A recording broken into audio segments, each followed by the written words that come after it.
Ecozinho aí. Professor Keane, I will change to Portuguese at the beginning, then I will change to English again, okay?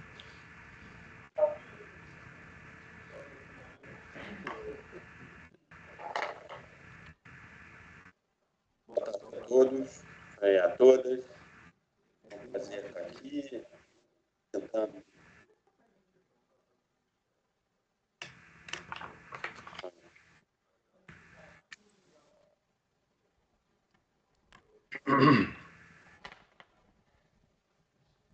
Boa tarde a todos, a todas. É um prazer estar aqui representando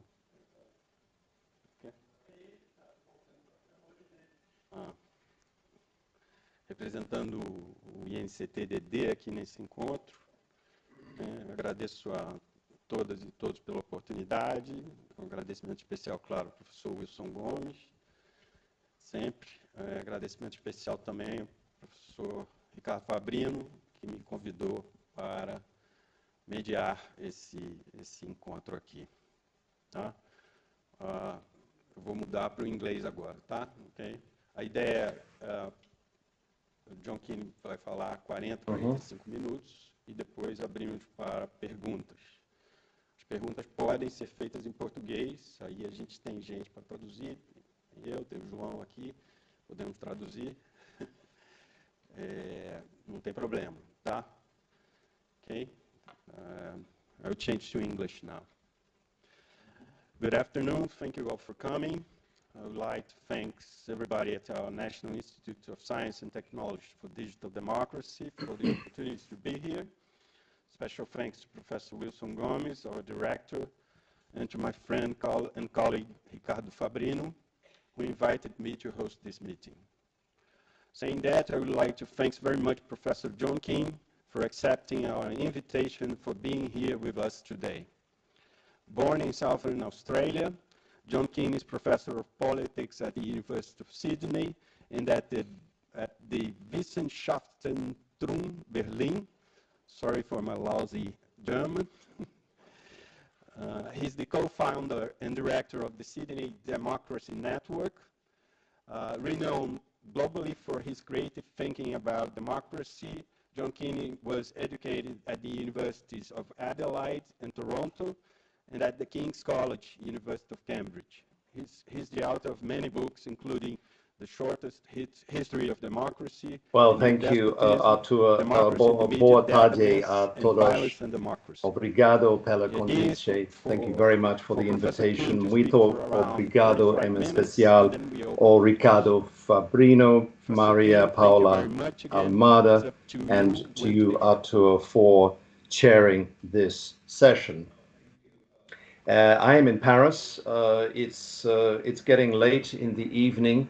Forgive me if I'm a little bit sleepy, but I want to talk to you about this afternoon about a very major topic, a topic that feels uncomfortably close here in Europe at this very moment. That's the subject of war and the relationship between war and journalism in the age of what I call Metaverse Wars. Metaverse Wars, this is a phrase that will not be familiar to you, probably. I shall explain it. You are aware that here in Europe there is considerable anxiety about the Russian invasion of Ukraine and the unfolding dynamics. What I have to say to you this afternoon is, in a way, a reflection upon the wider significance of this war. As such, I don't intend to say anything about the details of this war or how this war may end or most probably continue, but we can certainly discuss questions like that in the Q&A. To make sense of this war and some other wars that have gone on recently, I want to introduce to you 9 precepts suggestions about how to think about war journalism and communications in this period of the 21st century, beginning first with an obvious, or what should be obvious, point that history really matters.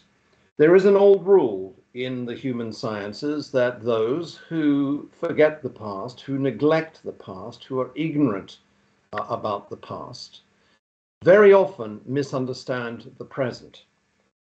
Understanding the past in relation to the present, history in a word, helps us grasp the measure of things, to judge better the significance of developments in our times. If one thinks about war, for instance, historically, then one begins to see important developments. For instance, most obviously, the way that weapons of war, tools of war, have had very major effects on whole social and political orders. When you think historically about war, one comes to see that during the 19th century, there was something of a sea change in which there was a switch from cavalry and infantry-based war that became very complicated by the invention and deployment of rifles and steel cannon and bombs that burst in the air.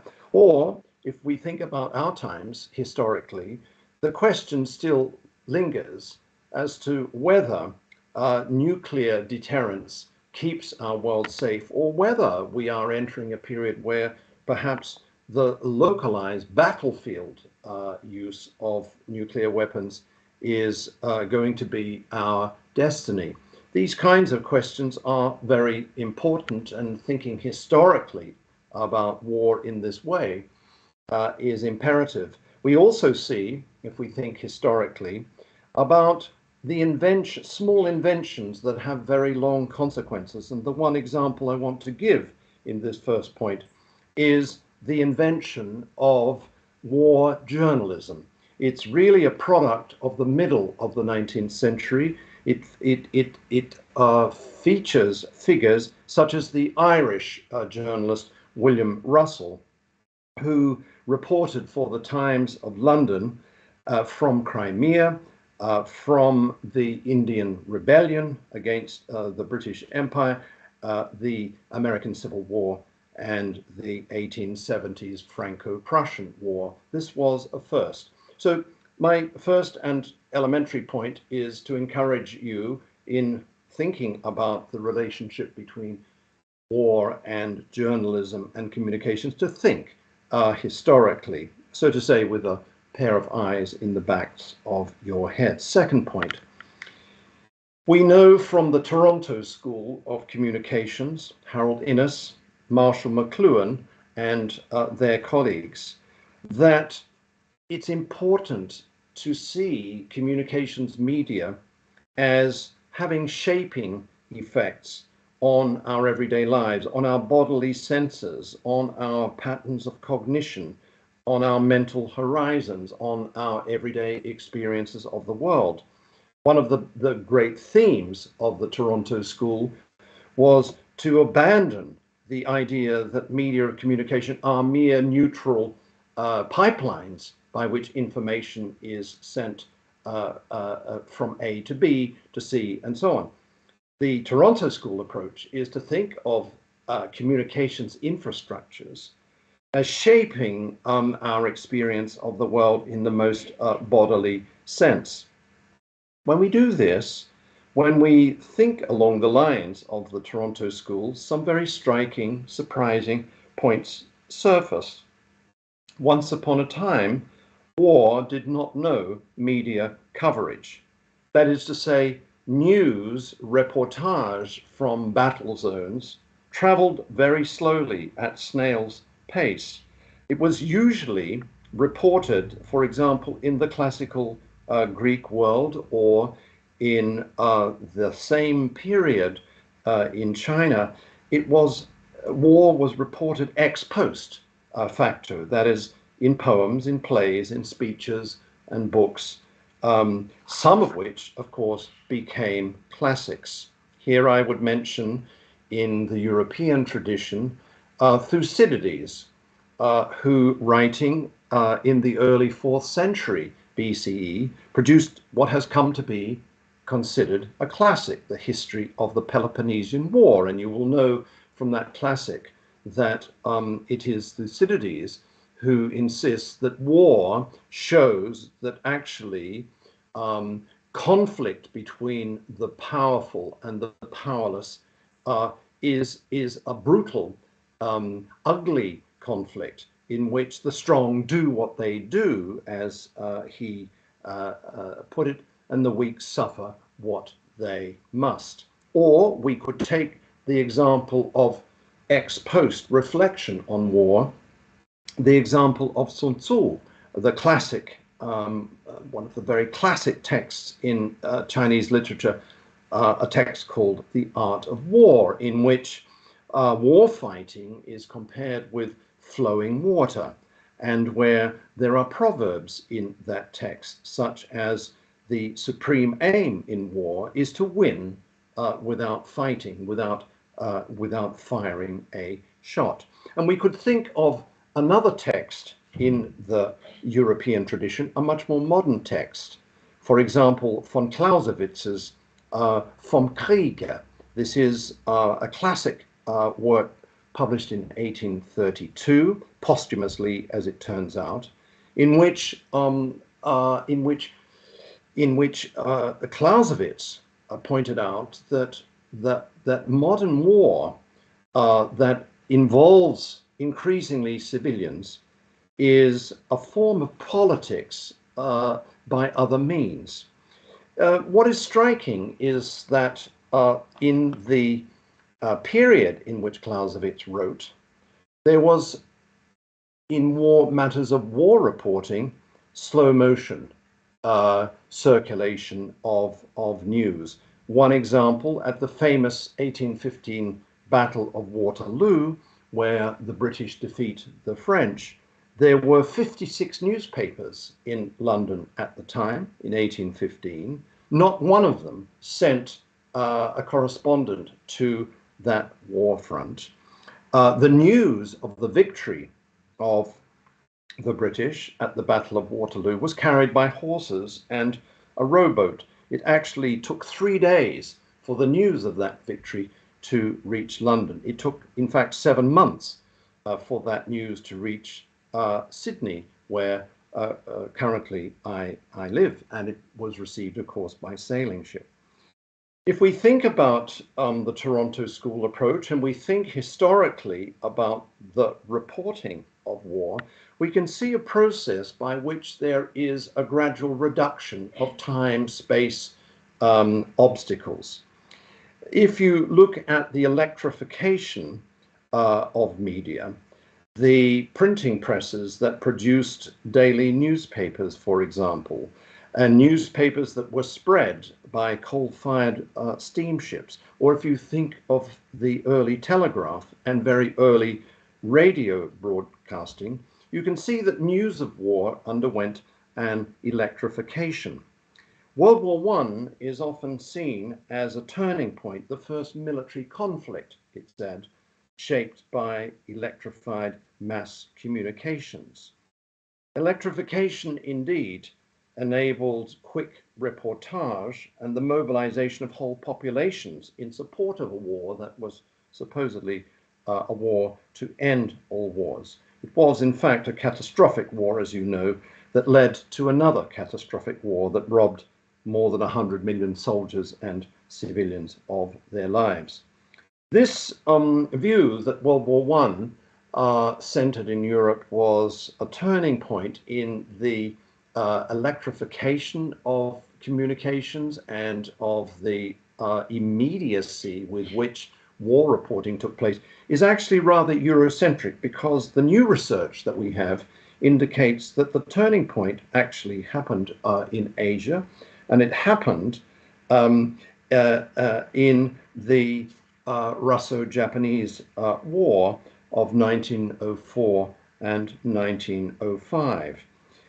This was a war in which, for the first time, radio was used by such journalists as Lionel James, who reported for the New York Times and the Times of London. He used a fairly primitive form of radio technology to relay messages to other journalists who reported on battles at a distance.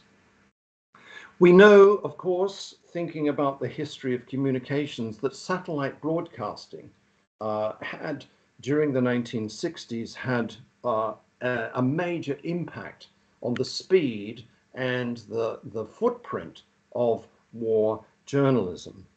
In my lifetime, I have seen a transformation of war reporting so that it has become instantly available at every point on our planet.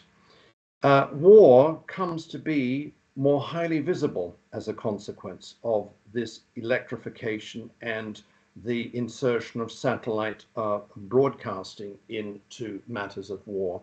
And of course, this point was registered, noted by Marshall McLuhan, who in a text published in 1968 called War and Peace in the Global Village, argued that actually the use of videotape cameras, they were called Portapack cameras, the dispatching of camera footage on jet aircraft overnight, the broadcasting of this footage on television news outlets the next morning, actually brought, as McLuhan claimed, war into the heartlands of America. His view was that war actually was now fought, as he put it, in the American home itself. This trend, I think, to the electronic broadcasting, reportage of war, the breaking down of time-space barriers, reaches something of a high point in CNN's non-stop 1991 Gulf War coverage. And you may know that non-stop live Gulf War coverage reached some kind of high point, if that is the right phrase, in Mogadishu in Somalia, where in 1992 the footage is on YouTube. It was a moment at which journalists armed with lights and cameras and microphones waited for the American Marines to arrive on the shores of Somalia in an operation called Operation Restore Hope. And figures like Christiane Amanpour, a very famous journalist, she became very famous because of this, were literally there to greet the troops, to interview them before they went into battle.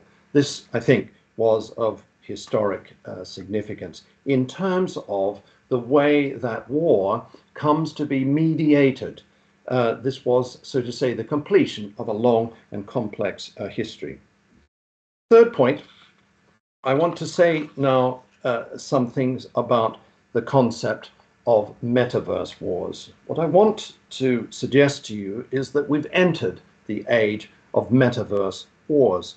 The first person to use this phrase was in fact a young Chinese scholar, Shi Zheng. He didn't really develop this idea. It was first put by him in early 2022. Of course, the word metaverse, as we know from today's headlines about Meta and the sacking of many employees at that company, metaverse is, of course, a tricky word. It's a buzzword, a fuzzword, we could say. It's actually drawn from a science fiction novel by Neil Stevenson called Snow Crash. But roughly speaking, this concept of the metaverse, as you know, refers to digitally networked, three-dimensional technologies that draw socially connected users into what seem to be, quote-unquote, realistic virtual worlds. I think, used very carefully, it's a very good word to describe the way war, for the first time, is coming to have a digitized gamified, augmented reality quality. I want to give the example of the Ukraine war. I think that the Ukraine war is an instance, perhaps the most advanced instance of the Metaverse Wars that we can expect more of. Think of the following features of this Ukraine war. Every evening, a president of a war-ravaged country who was previously a comedian and a television actor in a series called Servant of the People, each evening he, Zelensky, delivers moral appeals for military help to global audiences.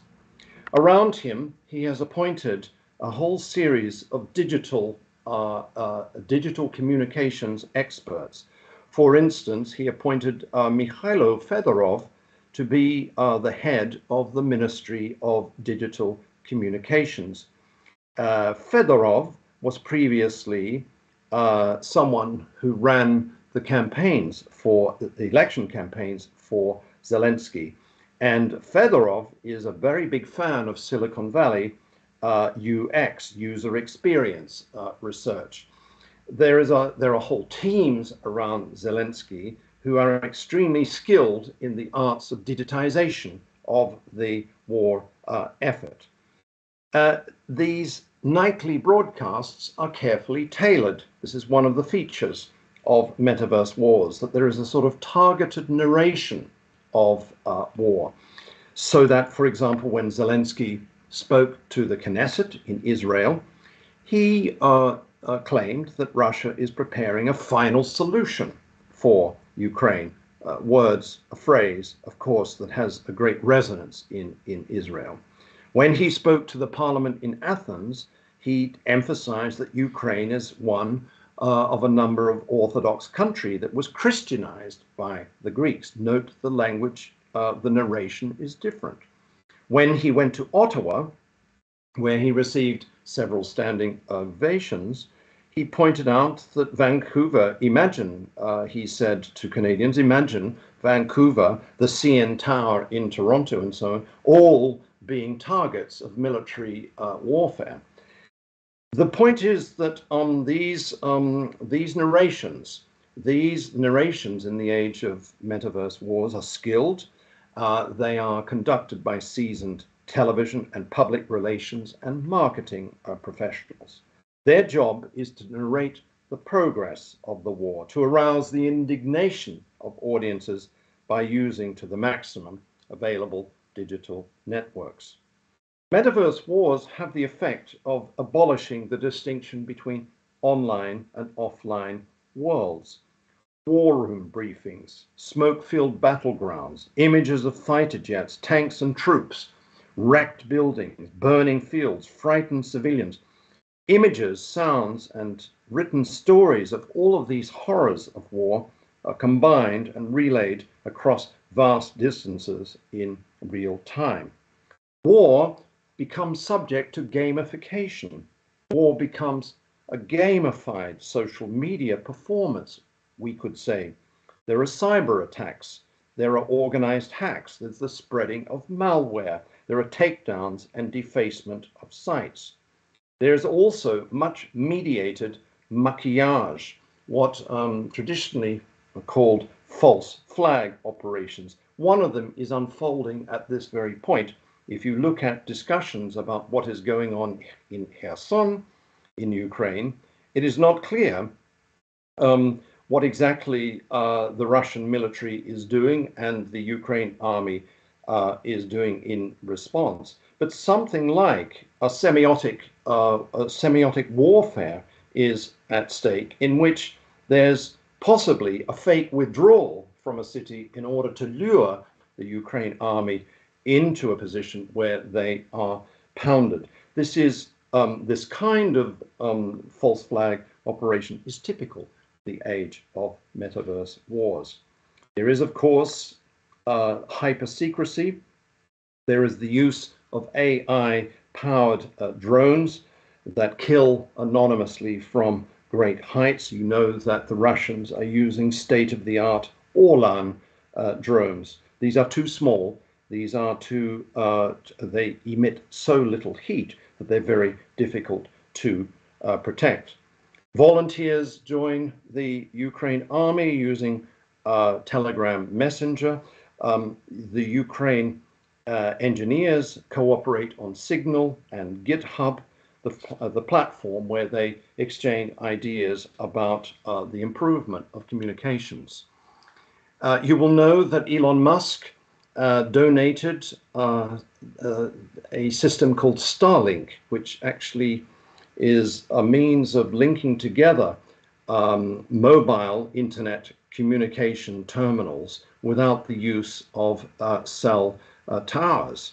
And these are placed, Starlink is placed in hospitals and government buildings, railway terminals, and so on. News of from the war front is circulated on Facebook and Twitter. The Ukraine army, you may know, has flattened its structure and is using digital network communications to coordinate its operations. It is using, of course, state-of-the-art weapons, most of them from the United States and Sweden and other countries. Their engineers reconfigure long-range missiles like HIMARS, for instance. And you may also know that the population in Ukraine, around 40% of the population, is now using an app called DIA, which translates as the state and me. It was originally used to arrange passports, to collect welfare payments and so on, but it has become, in fact, a means for noting damaged property and the whereabouts of and movements of Russian tanks. The point is that war becomes a media-saturated experience. It is digitally mediated. It has a meta quality, and this is why I'm introducing here the concept of a metaverse war. Fourth point. You would expect that in this age of metaverse wars that there is a free movement of information in all directions, that everything, so to say, is displayed. But in fact, it is clear from the current dynamics that in the age of metaverse wars, there is substantial censorship of reportage by journalists of one kind or another. If you look inside Russia, you will see platforms such as Vremya, which specialize in crushing and criminalizing their opponents' messages. In Russia, Twitter is virtually non-functional. Facebook access is subjected periodically to slowdowns. There are, however, no angels in the age of metaverse wars. One of the striking things, if you pay attention to the Ukraine war, is the way that the Ukraine government also censors various forms of reportage, various flows of information. An example, the Amnesty International report, which pointed out that the Ukraine army, against international humanitarian law, is actually locating its troops inside civilian areas, in schools and hospitals, for example, has actually worsened the bombardment of civilian areas and, of course, the casualties. It's very difficult to, if you follow this war, it's very difficult to find out the numbers of Ukraine soldiers who are daily killed or wounded in action. Here, I think the rule, the fourth point, is that the old adage that truth is the first casualty of war applies, and one could say nuance is the second casualty of war. Of course, this pattern of censorship is very old. The Russo-Japanese War that I mentioned of 1904-1905 is really the first recorded attempt where the Japanese government exercised severe censorship on the movement and activities of journalists. They were kept away from the front. They were actually entertained with lavish dinners and theater performances and island tours.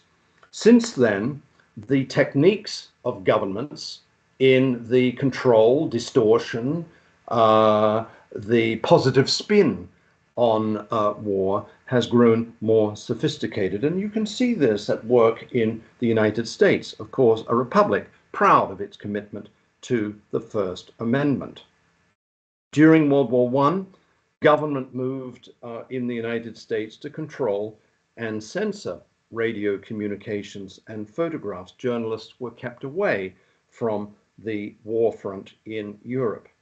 It was during World War I that Woodrow Wilson and the Congress passed the Espionage and Sedition Acts.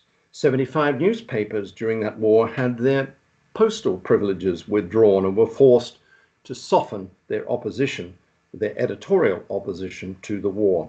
World War II in the United States saw the creation of the Office of Censorship. It basically required all journalists to register with the government before they could actually file stories from the European and later the Pacific Front.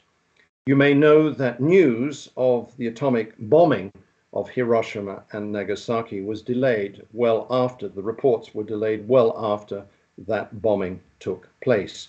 The Vietnam War saw the development of the Joint US Public Affairs Office, which staged daily press conferences for the first time, the whole point being to try to control the narrative of war.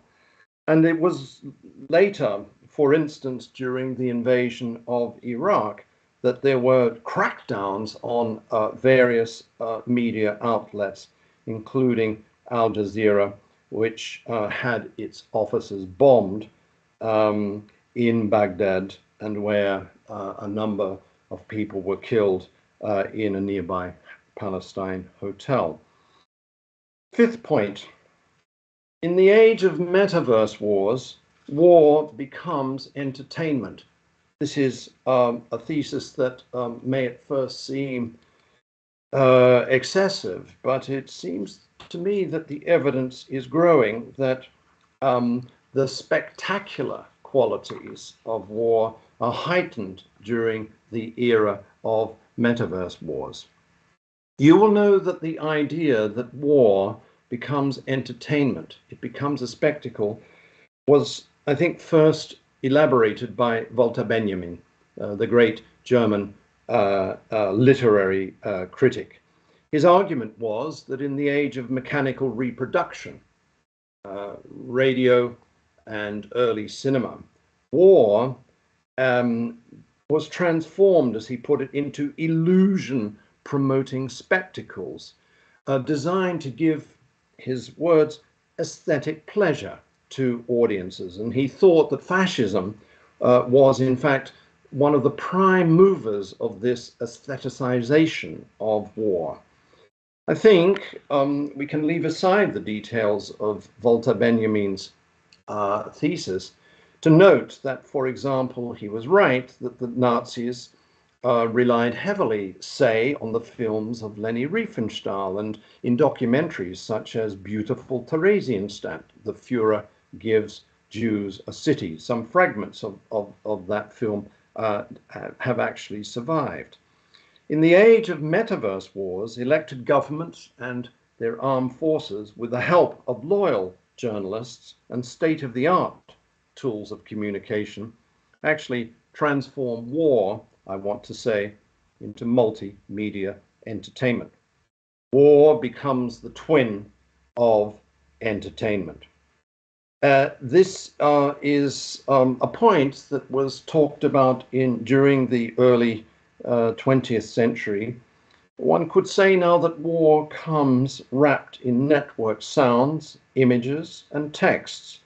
Military operations come wrapped in publicity. They're designed, this publicity is designed to is designed by public relations professionals who issue statements and reports, and press kits are given to journalists. There is a proliferation of keywords, standard keywords and phrases, words such as autocrat or weapons of mass destruction, victory, democracy. The Ukraine, for instance, in this war, comes to be something of the West's superego ideal. George Orwell, the great English writer, remarked during World War II that journalism was functioning in Britain and elsewhere as rather like a machine gun, spraying bullets of information at audiences. Well, this happens on a much larger and deeper scale, I believe, in the age of Metaverse Wars. There is, we could say, war on the language of war. And so euphemisms begin to proliferate. Surgical strikes, smart weapons, constitutional annexation, a Russian term to describe military intervention, collateral damage, special military operations. The point of all of this, it's my fifth point, is to turn war into a spectacle, into a stage performance directed by the military and its associated governments. So there are daily press conferences where it's affirmed again and again that there is no censorship between what is necessary for military victory and the safety of troops. There are calculated morale boosts, and it's usually only good news from the front that is reported. There are heroes and unknown soldiers who are celebrated. The point is to, in each of these techniques, the point is to disparage the adversary, to peddle the conviction that this is a just war, that things are going wrong. And when things go wrong, instant denials have to be published so that bad news is bathed in silence. Sixth point, I want to say something about what I would call invisible silences. One of the striking things in the age of metaverse wars is the silences that are systematically produced when it comes to the unfolding of any given war. For instance, in this Ukraine war in Europe, there is hardly any reportage about the ecological destructiveness of wars. The fact that fields are poisoned, that farms and forests are ruined, that war has become a great enemy of our planetary ecosystems. This point is rather silenced. Or if you look at the reportage of weaponry, you will see that the political economy of metaverse wars is hardly spoken about by journalists at all. There is a great contrast with, say, World War I. Let me give you some recent examples. The BBC reports, and I'm quoting, several NATO countries are now supplying Ukraine with heavier weapons to enable its army to push back against Russia's army. The next day, the New York Times adds, quote, Britain will offer an extra £1.3 billion in military support and aid to Ukraine, end of quote. It doesn't seem to occur to journalists who write these lines that words such as offering and supplying are actually euphemisms for selling of weapons of mass destruction. And there is almost never any account in the past year since this war was unleashed on the eastern parts of Europe. There is almost no mention at all of the very large corporations such as Moscow's Rostec or BAE Systems, which is Europe's largest arms manufacturer, or Raytheon, the giant guided missile producer, or Lockheed Martin, which is the largest arms manufacturer in the world. These companies go missing in the accounts of the unfolding of war. And not only that, but in this era of Metaverse Wars, what is striking is the way that death appears to disappear. That is, it's as if war has become bloodless. It is as if death is subject to dissimulation. When war begins, run many old proverbs, the devil opens up hell. If you look at some of the classic paintings of war, for instance, in the early modern period by Hieronymus Bosch or Peter Bruegel, for instance, you will see images of bodies piled high. You will be granted, so to say, images, representations of the horrors of war. What is, by contrast, striking for me is that in the age of Metaverse Wars, such horror is, so to say, sidelined, it's displaced. And this has been developing for some years. There is a study in 2003 of the American invasion of Iraq by what was then a Washington-based project for excellence in journalism. What was striking is that this study showed that in the first 40 hours of the invasion, there was no image or sound or textual reportage of people wounded or killed by gunfire. It was as if it was an invasion without victims. This is a general point, my sixth point, that in the era of Metaverse Wars, warfare seems to become bloodless. It's as if there is no savagery anymore. It's as if high intensity mediation of war purges war of its ghastliness. Seventh point, there is, I'd say, a kind of beautification of war that takes place because of what one English journalist, former editor of The Guardian, called churnalism. Churnalism, it is, of course, a pun word. One of the driving factors in this age of Metaverse Wars, one of the driving effects of Metaverse Wars is the beautification of war because of sensationalist, audience-seeking, breaking news journalism. There is, of course, much reportage of war, it's true, but much of it is done by journalists who report at a distance or who enter what first was called in the Vietnam War clusterfucks. A clusterfuck is when journalists fly in to a conflict zone.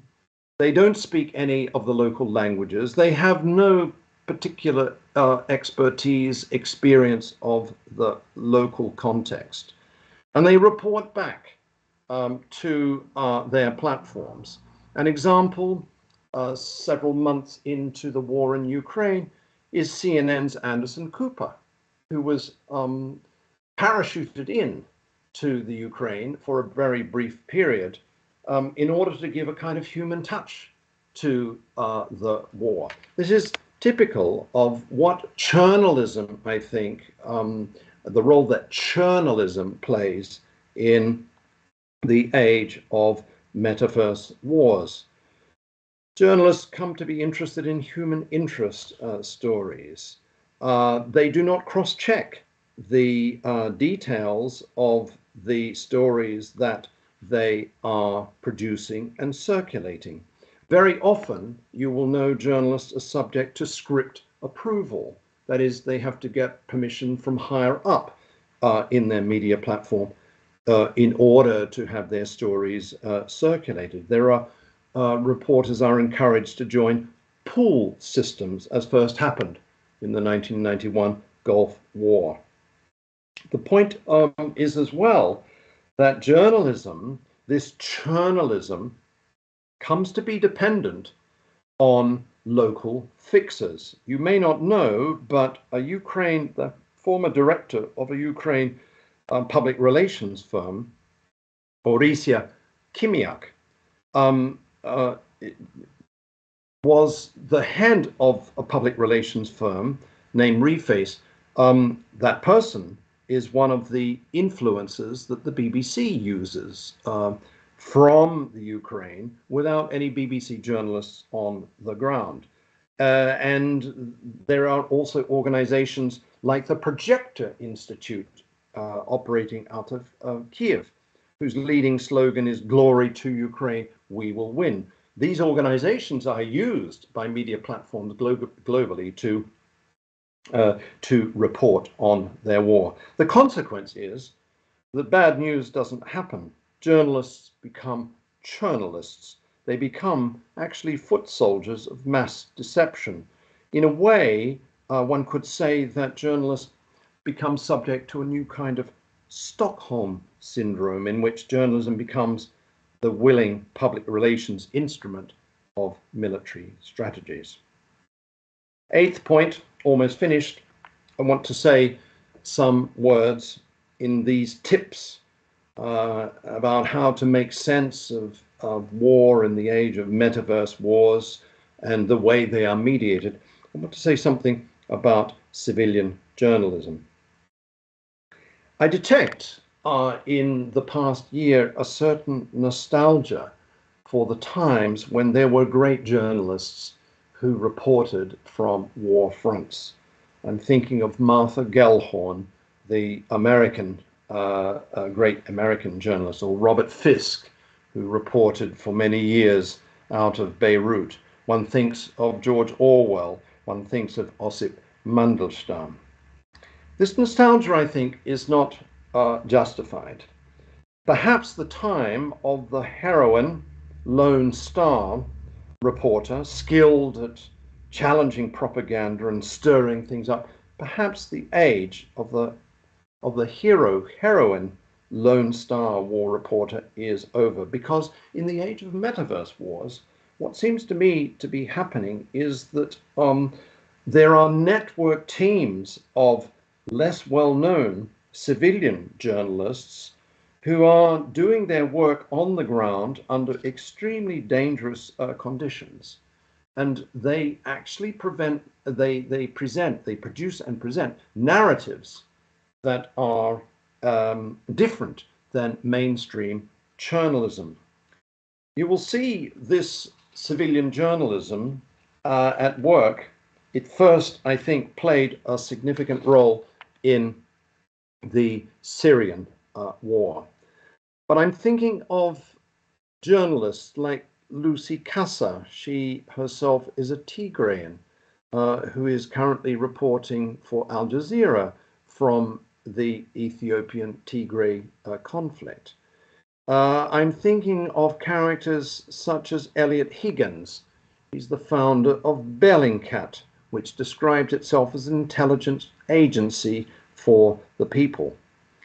These brave civilian journalists are engaged in what Umberto Eco once called semiotic guerrilla activity. That is, they aim to show things frankly, from the ground up. They do all they can to ensure that war is mediated, as it were, more democratically, more openly, less entertainingly, in more frightening, down-to-earth ways. You can see this first developing during the the war in Syria, where there were groups like the White Helmets, or the Syrian Observatory for Human Rights, or the Violation Documentation Center. These were public monitoring groups of journalists who filed from the ground. It's because of them, not Fox News or Deutsche Welle or CBS News or BBC, that we got a much better sense of what metaverse war has done to people and places. The age of metaverse wars is brutal. Think about the earthly hell that Syrians experience. More than half of the pre-war population of 22 million were forced to flee their homes. And you may know that there is a huge surge of Syrians now leaving northern Syria, heading for Europe on a scale much bigger than during the war. This conflict is not over. This was a war that featured massive aerial bombardments of densely populated areas. Entire neighborhoods and cultural sites were ruined. Barrel bombs, chemical weapons attacks, death by starvation in besieged cities, nearly 7 million people living outside the country as refugees or as stateless asylum seekers. 500,000 people already have died, most of them civilians. Tens of thousands tortured in government-run prisons, beatings with metal rods, plastic pipes, electric cables. The use of flying carpets. This is a kind of technique of torture in which the body is crushed by two large pieces of wood. Horrible things such as scalding victims with boiling water, upside down hangings with wrists tied behind the back, amputation of body parts by trainee doctors who did not use anesthetic, rape, widespread rape, genital mutilation, slaughterhouse executions. Horrible war, Metaverse wars are horrible. It is thanks to these journalists, these civilian journalists, that we come to experience, I think, in the age of Metaverse wars, the beastliness of war. And here I want to, in my 8th point, I want to say abstractly, a little abstractly, that one of the effects of this civilian journalism is to denature war. That is, to introduce the idea that war is not only ghastly, but that actually it's not necessary, that it is not part of the human condition, that it is avoidable. This is a theme that runs through so much civilian journalism. And here I would refer you to a great book by Michael Howard, a book called The Invention of Peace, which was published some 20 years ago. It's a very fine book which makes the point that it was only during the 18th century, in the second half of the 18th century, globally speaking, that that journalists, that intellectuals, citizens and leaders began to question the naturalness of war. That is, they began to imagine that it would be possible to live without war. Well, this whole idea that war is not part of the human condition, that it is possible to diminish war, to remove it as a means of conflict resolution, this idea, I think, is very much running through. It's a theme of this civilian journalism that is playing its role, an important role, despite everything, in the age of Metaverse wars. Finally, as you might have expected, I have just a few words to say about democracy and war. In my own work, I've tried to say that actually this idea of Michael Howard is hugely important. That is, when journalism functions as the civilian journalism does, it heightens the sense among audiences globally that war is, in the age of Metaverse wars, war brings hell to earth.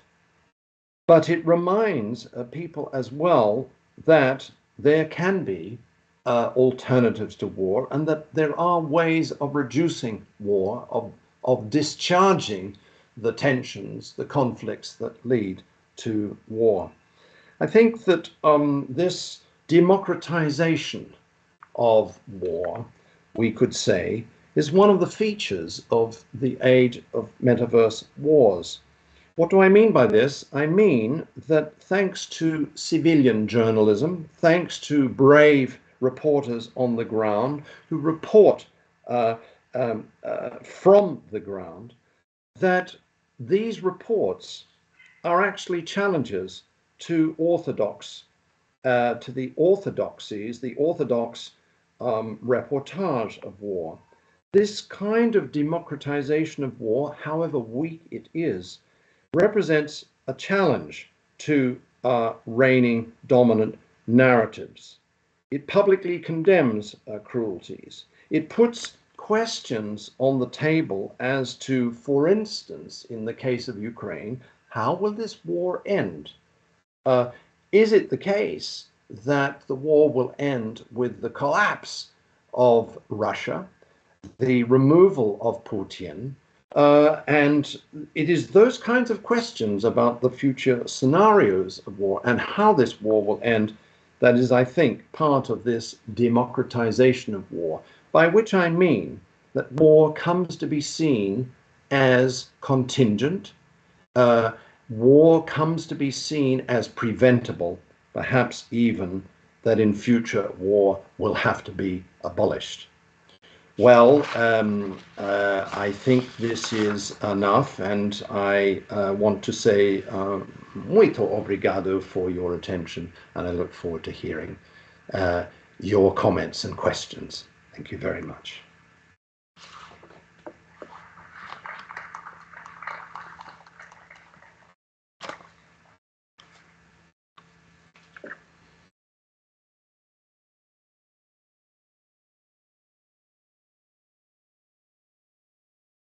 Arthur. Thank you very much, Professor Keane.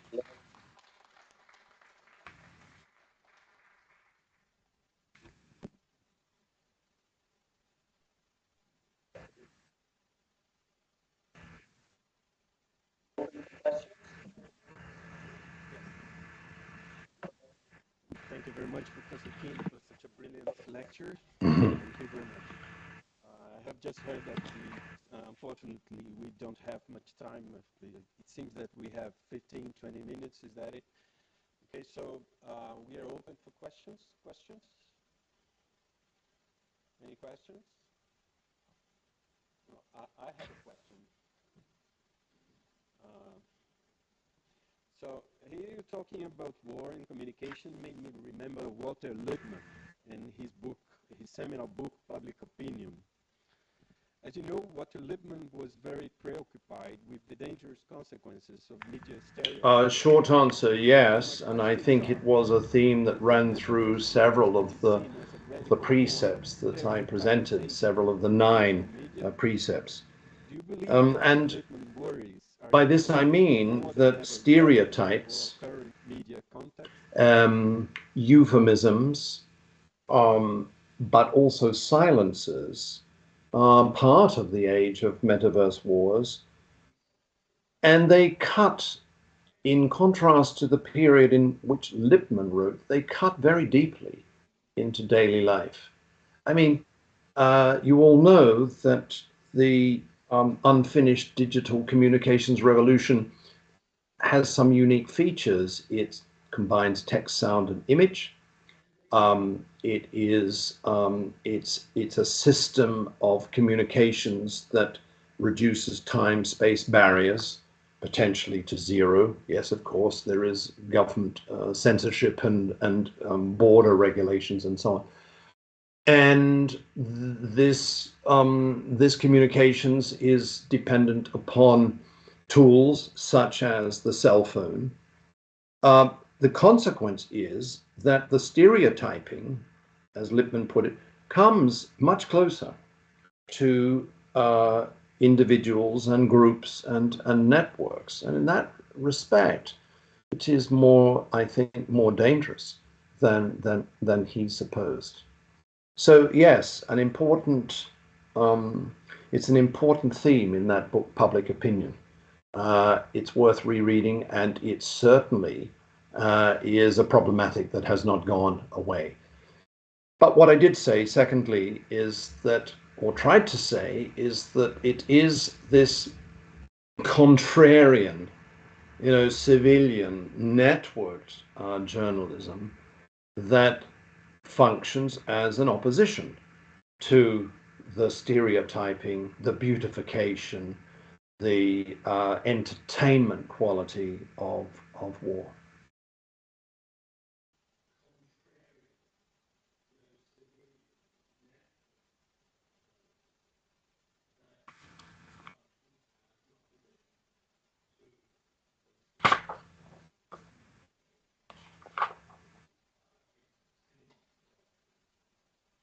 I can, yeah. Thank you very much. Any other question? Yes, we have another question. Thank you so much for your question.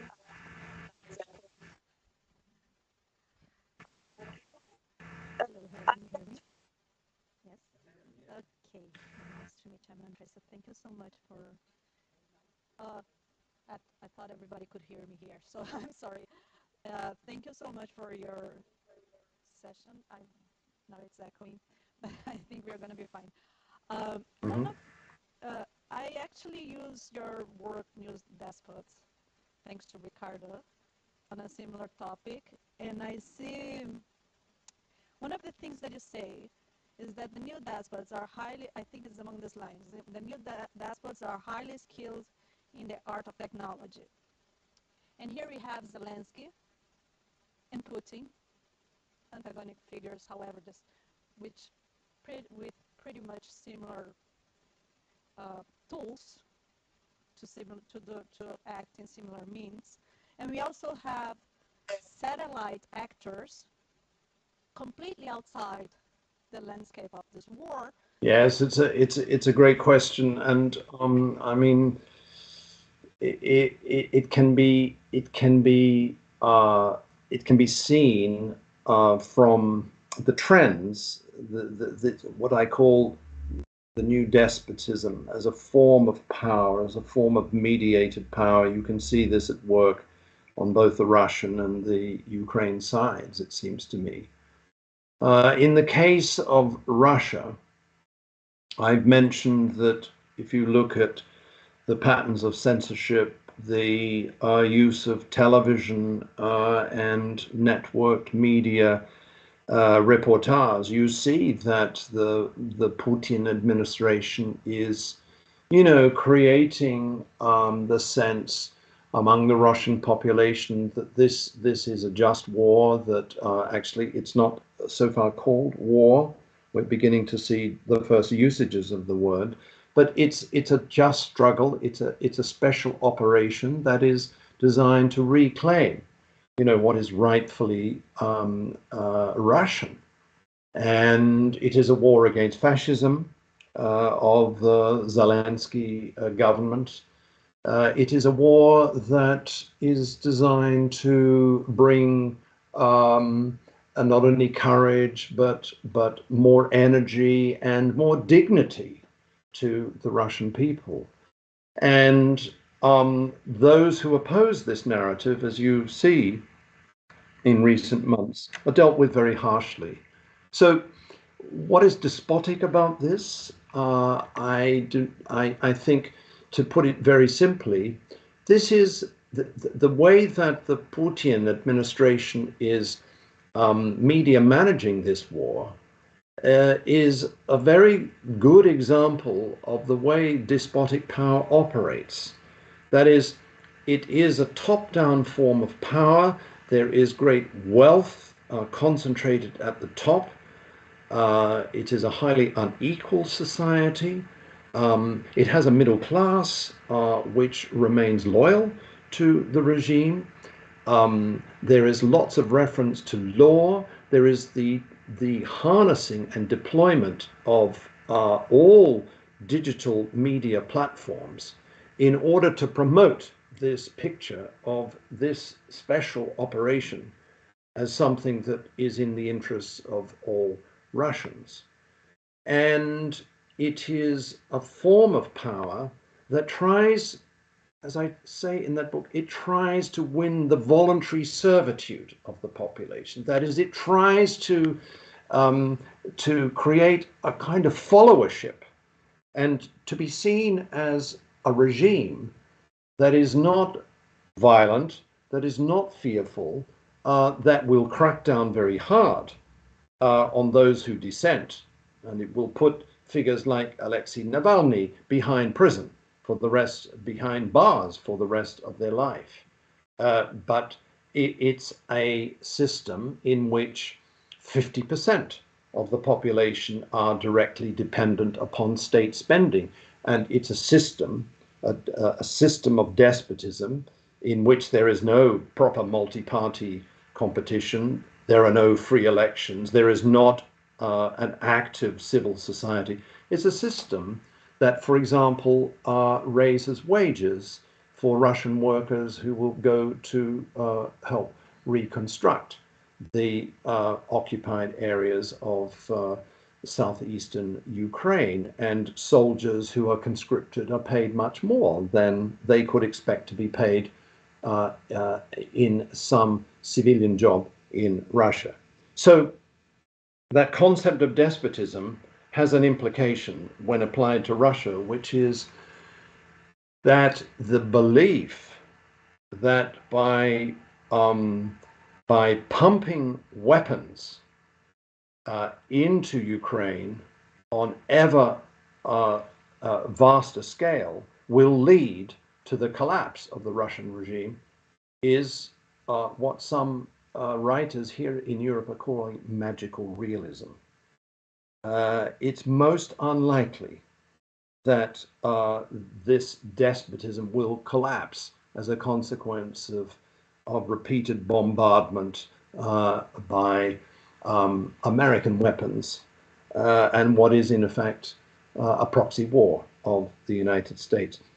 On the side of Zelensky and the Ukrainian government, well, I think one of the implications of this theory of Metaverse Wars is that there is a kind of a weapon of mass persuasion that the Ukraine government is using. It's not well known that the Ukraine government is backed by a really important set of oligarchs who are in favor of the prosecution of this war. And the media techniques of the Zelensky government, you know, are the kind of the alter ego, if you like, of the Russian Putin administration. So there are despotic trends as well at work, in my view, in this Ukraine war on the side of Ukraine. Of course, to say this is quite at odds with the view that is coming out of Washington and parts of Europe, which is that this is a war for democracy, it's a war for freedom.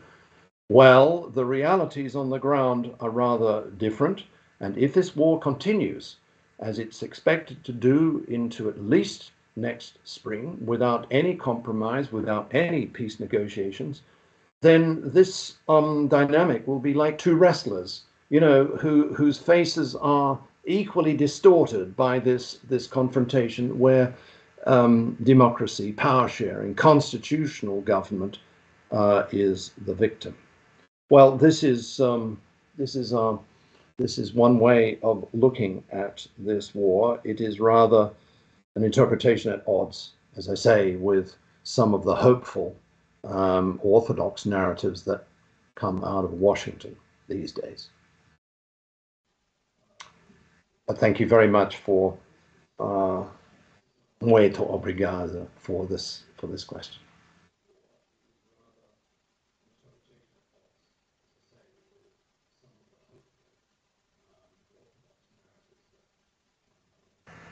I was going to ask about the relationship.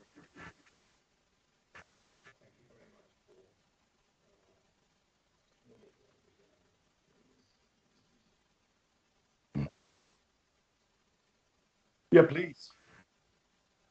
So thank you for your presentation. So actually, I was going to ask about the relationship between despotism and connecting your books on communicative abundance and the idea of new despotisms. And so Andressa kind of stole my question, but I had a second one. I'm not entirely convinced of the argument of Metaverse Wars, and I would like to understand exactly what's your claim, because there are several processes and procedures that have been unfolding since at least the beginning of the 20th century, as you said. So do you claim that Metaverse Wars are a substantive change in the phenomenon itself? And can you locate it historically? So when did this change happen? or is it an intensification of processes that have been happening throughout the 20th century, and we could speak of Metaverse Wars before?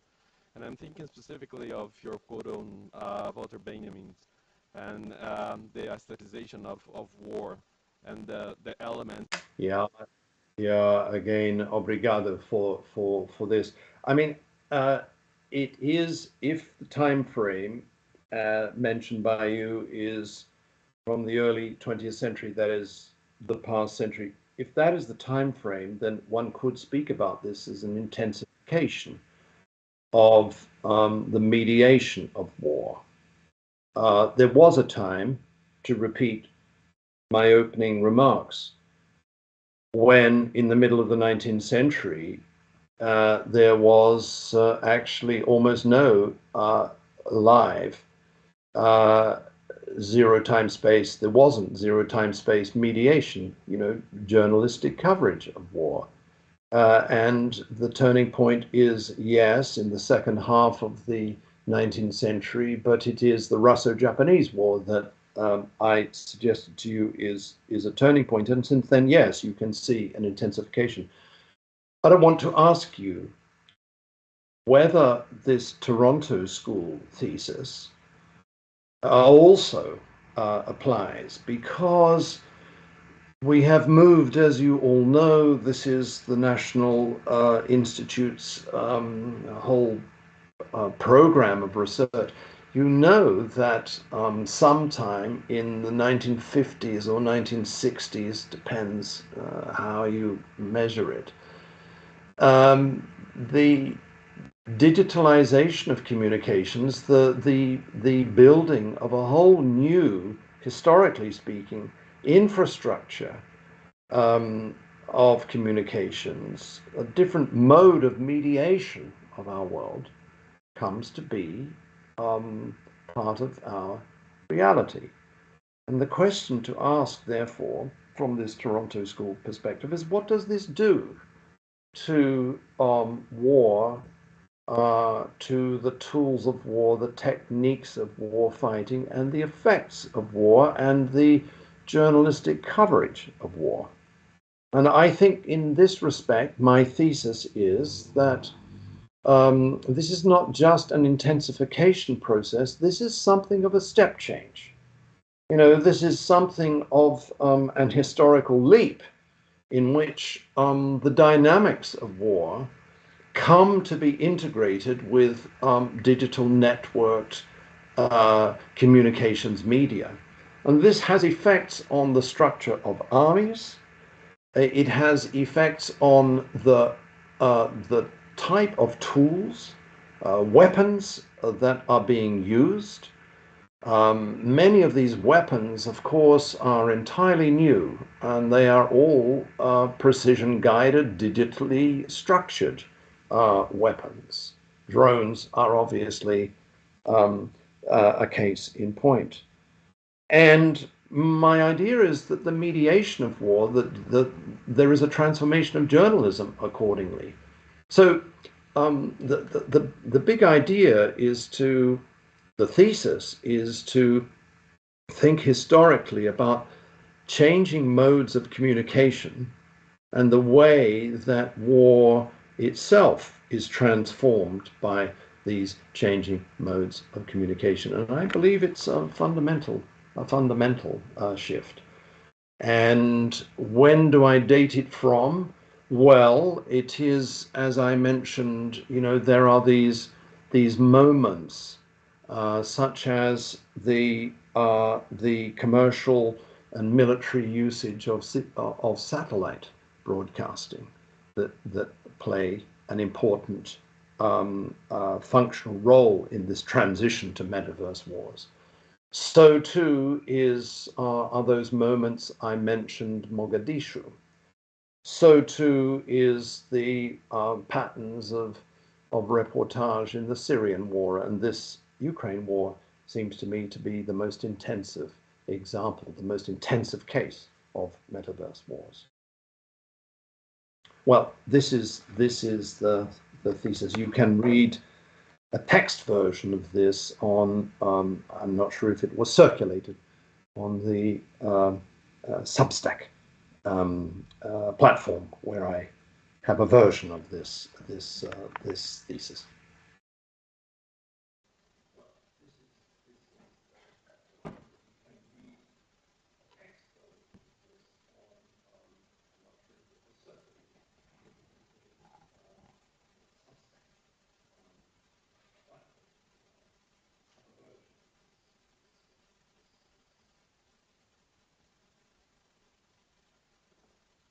Yes, I wish I was with you in Salvador.